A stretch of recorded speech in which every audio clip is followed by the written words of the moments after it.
लड़कियां चाहें तो क्या नहीं कर सकती। बिहार का एक छोटा सा शहर दरभंगा, एक साधारण मिडिल क्लास परिवार की एक लड़की। पेंडेमिक के दौरान जब लोगों की नौकरियां जा रही थीं, तो रुचि ने अपनी नौकरी छोड़ के सेविंग के 2.5 लाख रुपए लगा के एक कंपनी शुरू की, अपना खुद का फैशन मैटरनिटी ब्रांड आरुबी रुचि वर्मा। 2.5 लाख की सेविंग से शुरू की गई ये कंपनी आज 1.25 करोड़ के टर्नओवर पे पहुंच चुकी है और सिर्फ 2 साल हुए हैं।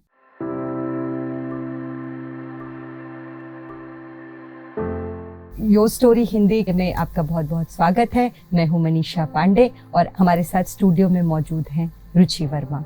रुचि, बहुत बहुत स्वागत है आपका। थैंक यू मनीषा, मुझे शो में इनवाइट करने के लिए। पहला सवाल ये पूछना चाहूंगी कि जब आपने नौकरी छोड़ने का फैसला किया, आप देश के एक बहुत बड़े जाने माने इंटरनेशनल ब्रांड में नौकरी कर रही थी। आपके पास एक ऐसी नौकरी थी जिसका बहुत सारे लोग सपना देखते हैं कि उनके पास वो जॉब हो।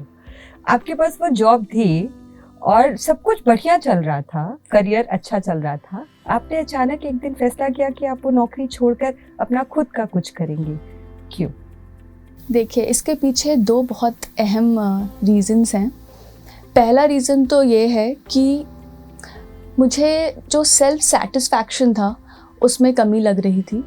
मुझे मेरा जो पैशन था वो मैं कॉर्पोरेट कंपनी में नहीं अचीव कर पा रही थी, जिसकी वजह से मुझे वो फ्रीडम मिसिंग लग रहा था, जो कि मुझे being a designer, being an artistic person बहुत इम्पॉर्टेंट है मेरे खुद की पर्सनालिटी के लिए।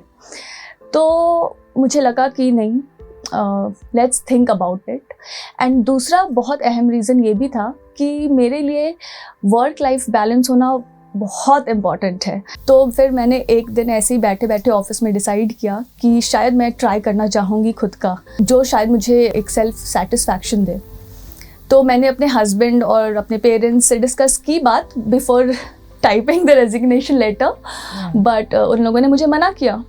दे लाइक तुम अचानक से आज ही क्यों कर रही हो, तुम डिस्कस करो, 1 मंथ के बाद देखना। But then I was like कि अभी मैं लेना चाहती हूँ, खुद का कुछ स्टार्ट करना चाहती हूँ, मैं अभी करूँगी। नहीं हुआ सक्सेसफुल, फिर मैं वापस आ जाऊँगी, वो तो हमारे हाथ में है। देन चलो ठीक है, फिर मैंने ऐसे ही एक दिन रिज़ाइन किया अपने ऑफिस से और 1 महीने का ब्रेक लिया उसके बाद, and then I started my own thing.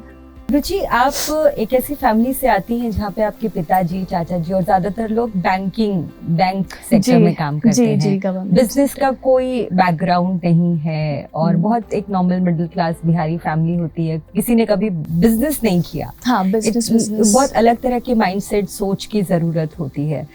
तो थोड़ा पीछे चलते हैं, आप अपनी शुरुआती जिंदगी के बारे में कुछ बताइए। आपका जन्म, आपका बचपन का माहौल कैसा था, फिर आपकी पढ़ाई लिखाई शुरुआती क्या हुई, दरभंगा से बम्बई की जो यात्रा है और बॉम्बे का जो सफर है आपका, उसके बारे में थोड़ा बताइए। मेरा जन्म दरभंगा में हुआ। मेरे पिताजी वही SBI में बैंक मैनेजर हैं एंड मेरी मॉम जो हैं वो होम मेकर हैं। जब 10th तक मैं आई और मैंने 10th का एग्ज़ाम दिया, तो मेरी mom, as every other mom wanted me to become an engineer। वो उन्होंने मुझे बोला कि तुम रुचि इंजीनियरिंग की तैयारी करो, अब 12th में मैथ्स लो।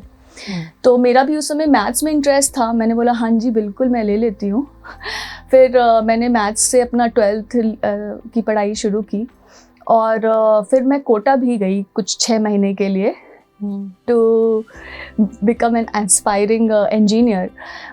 बट मुझे वहाँ जाने के 2-3 महीने बाद ही से लगने लगा कि शायद ये जगह मेरे लिए नहीं है।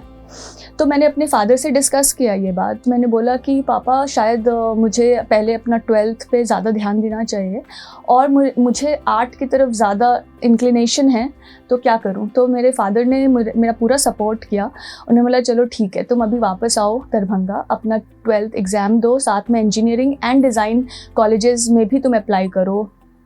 He only suggested me। मैं तो फाइन आर्ट्स का बोल रही थी, but he was more modern that time। he was like design institutes हैं बहुत सारे, तुम उनमें दो। मैंने बोला हाँ जी बिल्कुल, निफ्ट का नाम सुना ही था। फिर मैंने दिया 12th के साथ दोनों एग्ज़ाम्स। थोड़ा इंजीनियरिंग में रैंक बहुत, आर्किटेक्चर में कुछ रैंक आए थे बहुत पीछे, बट निफ्ट में मेरा रैंक फर्स्ट टाइम अटैम्प्ट में ही अच्छा आ गया था। और फिर ऐसे ही मेरा निफ्ट का जर्नी स्टार्ट हुआ। तो दरभंगा से मुंबई आना वॉज अ बिग चेंज। मतलब एकदम छोटे शहर से एकदम ही बड़ा शहर, उसमें भी निफ्ट का कल्चर थोड़ा और हाई फाई होता है। मगर मैं सच बताऊँ, निफ्ट इंडिया का टॉप डिज़ाइन इंस्टीट्यूट में से एक है और वहाँ की जो फैकल्टीज़ हैं टॉप क्लास, प्लस वहाँ का जो पढ़ाई का एनवायरनमेंट है, वहाँ पे इतनी कुछ चीज़ें थी ना मुझे सीखने के लिए, मुझे टाइम नहीं मिलता था कुछ और करने को। मतलब और मेरे इंटरेस्ट की चीज़ें थी निफ्ट में, जैसे एस्थेटिक सेंस सीखना, वहाँ पर नेट सॉफ्टवेयर सीखना कंप्यूटर पे, जैसे फ़ोटोशॉप, कोरल ड्रॉ, प्लस वहाँ पे गारमेंट कंस्ट्रक्शन हमें सिखाया जाता था। Lots of things in fashion which way very new, मतलब बहुत ही नई चीज़ें थी मुझे देखने को, सीखने को। तो बड़े अच्छे से 4 साल तो मेरा निकल गया वहाँ पर हंसते हंसते। और बढ़िया से मेरा कैंपस सिलेक्शन हुआ एक एक्सपोर्ट हाउस में, जो कि बहुत ही इंटरेस्टिंग बात है। मेरा पहला जॉब जो था वो मैंने मैटरनिटी से ही स्टार्ट किया था।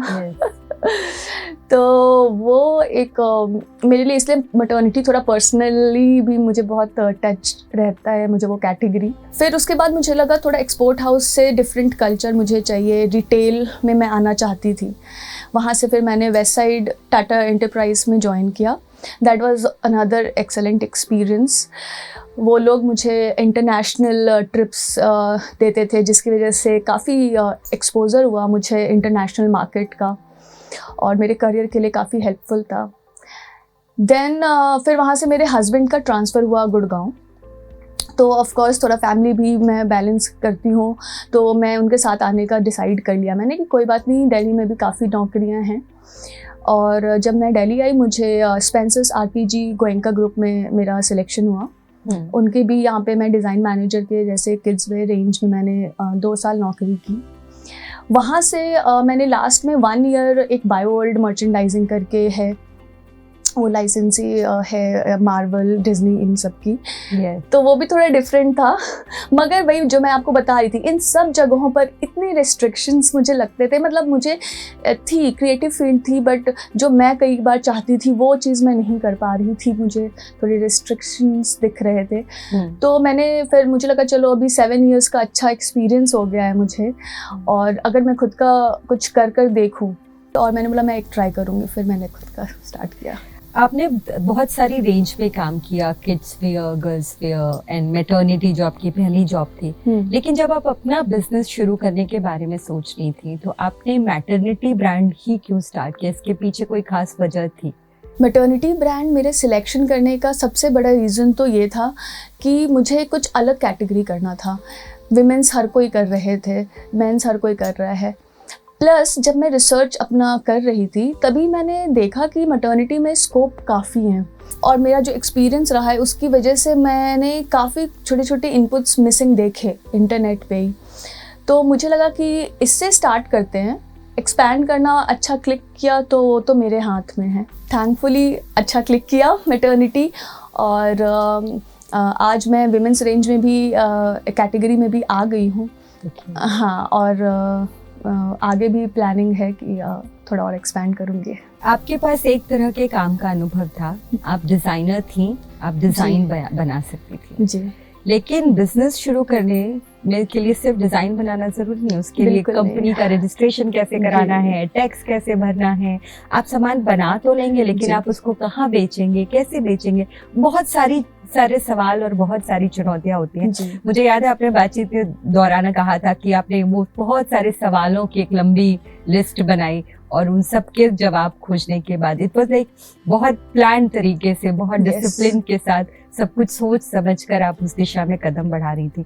तो मैं चाहती हूँ हमारे दर्शकों को थोड़ा उस पूरे वो जो आपके लंबे सवालों की लिस्ट थी, और उनके कौन कौन से जवाब, वो क्या क्या सवाल थे, किस तरह की चुनौतियां और उसका हल पहले से ढूंढने की कोशिश कर रही थी। जब मैंने छोड़ा अपना जॉब, तो मुझे पता था कि मुझे काफ़ी चीज़ें नई सीखनी पड़ेंगी, क्योंकि मुझे हर कुछ खुद से करना होगा। जैसे आपने बताया, मेरे पास पूरी लिस्ट थी क्वेश्चंस की। जब मैंने अपना प्रोडक्ट कैटेगरी डिसाइड कर ली, उसके बाद मुझे वो कैटेगरी की सैम्पलिंग तक तो कोई ज़्यादा प्रॉब्लम नहीं आई, एक्सेप्ट वन मेजर चैलेंज कि मेरी उस छोटी क्वांटिटी पर लोग रेडी नहीं हो रहे थे। फिर मुझे अपनी पूरी की पूरी विज़न उनको बतानी पड़ी कि भाई मेरा 1 साल का ये विज़न है, आपको जो मैं आज दे रही हूँ शायद मैं 1 साल बाद आपको इसका 10 गुना ऑर्डर दे पाऊँगी। फिर उनमें से थैंकफुली 2-3 वेंडर्स तो आराम से रेडी हुए। उसके बाद सैम्पलिंग तक मुझे ज़्यादा प्रॉब्लम नहीं हुई क्योंकि मुझे फैब्रिक डिटेल्स सबकी नॉलेज थी।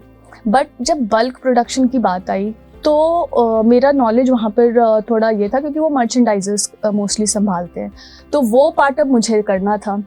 फिर मैंने शुरू किया विज़िट करना factories Jaipur and Delhi NCR में। खैर मैं चूँकि इस फील्ड से हूँ तो ज़्यादा टाइम तो नहीं लगा, बट हाँ थोड़ा मुझे 1 महीना लगा थोड़ा समझने में उस चीज़ों को।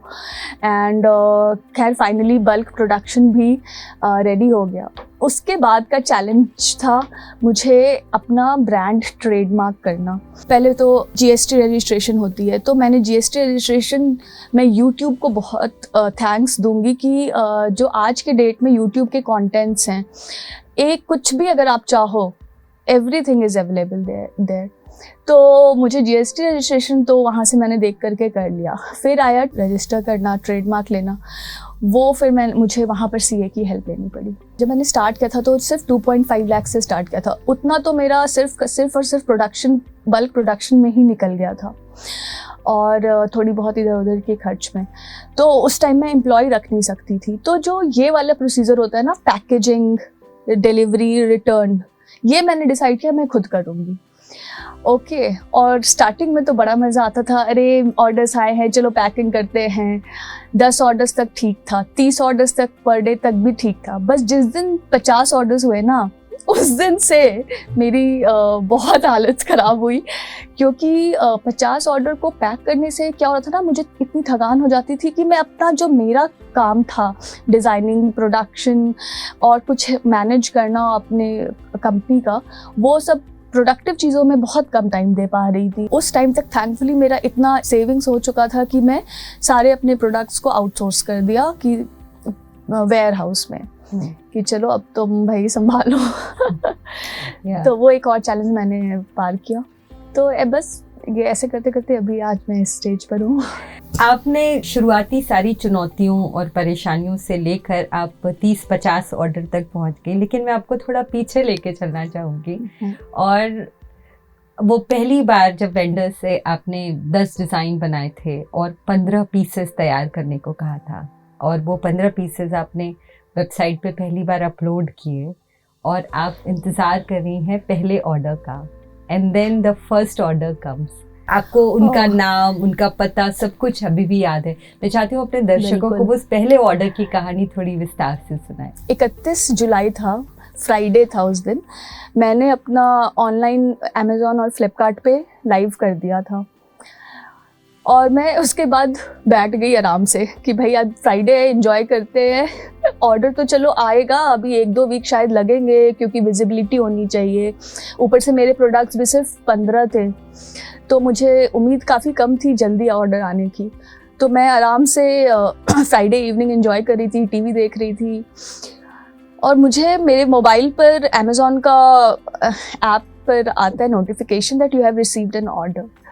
मुझे लगा पता नहीं क्या है ये, मतलब, और फिर मुझे रियलाइज़ हुआ ये तो ऑर्डर आ गया, मतलब विदिन 6 to 7 आवर्स। मतलब मैं I was feeling on cloud 9 और मतलब मैं बिल्कुल ही बिलीव नहीं कर पा रही थी कि मेरा फर्स्ट ऑर्डर आ गया है। पहले तो उस चीज़ को सिंक इन किया, फिर एक्साइटमेंट में मैंने बोला अरे कौन है, फिर मैंने उसका नाम देखा, वो उसका नाम मालती है and she was from Chhattisgarh. बहुत इंटरेस्टिंग लगा मुझे कि अरे छत्तीसगढ़ से मेरा ऑर्डर आया है। मैं नोएडा में, मतलब गुड़गांव में डिज़ाइन कर रही थी वो अपना। प्लस वो सब एक्साइटमेंट एक तरफ थी, फिर मुझे एक्साइटमेंट हुई कि ये प्रोडक्ट, कौन सा प्रोडक्ट बिका है। यू विल नॉट बिलीव, जो प्रोडक्ट था वो मेरे जैसे होता है ना कि मैंने 15 डिज़ाइन किए, उसमें 1, 2, 3 पर मेरे हैं कुछ मेरे दिमाग में कि ये भाई फर्स्ट है, सेकंड, थर्ड है। वो ऐसा कुछ नहीं था, वो थोड़े नीचे में ही था। तो मैं सोची कि अरे वाह, मतलब इतने वेरीड चॉइसेस है इंडिया में कि मुझे ऐसे रिस्ट्रिक्ट नहीं रखना चाहिए अपने डिज़ाइंस को कि इसी टाइप के डिज़ाइंस बनाओ। मुझे थोड़ी वैरायटी रखनी चाहिए क्योंकि हर की चॉइसेस काफ़ी अलग अलग हैं। एंड वो मेरे लिए लर्निंग थी कि फर्स्ट ऑर्डर से ही मुझे लर्निंग मिलने लगी थी कि भाई तुम ऐसे कर, मतलब ऐसे हमें करना चाहिए। सो या that day will be always memorable. Very nice. और आपका फ्यूचर प्लान अब क्या है आगे, और इससे आप कहाँ तक लेके जाना चाहती हैं? क्या टारगेट्स हैं, कैसे देख रही हैं? मेरे लिए सबसे इम्पॉर्टेंट है पास्ट से लर्निंग लेना। मैं उसके हिसाब से अपनी फ्यूचर प्लानिंग करती हूँ, और जिसमें कि मुझे लगता है कि जब मैंने अपना विमेंस रेंज एक्सपैंड किया था तभी मेरे ऑर्डर्स बढ़े थे। तो मतलब मुझे अपना विड्थ, नंबर्स ऑफ स्टाइल्स बढ़ाने होंगे, और 2-3 और दिमाग में हैं, कुछ प्लानिंग्स हैं जो कि धीरे धीरे और पता चलेंगी। बट हाँ, मेजर जो मेरी प्लानिंग में ये है कि मुझे अपना रेंज बढ़ाना है।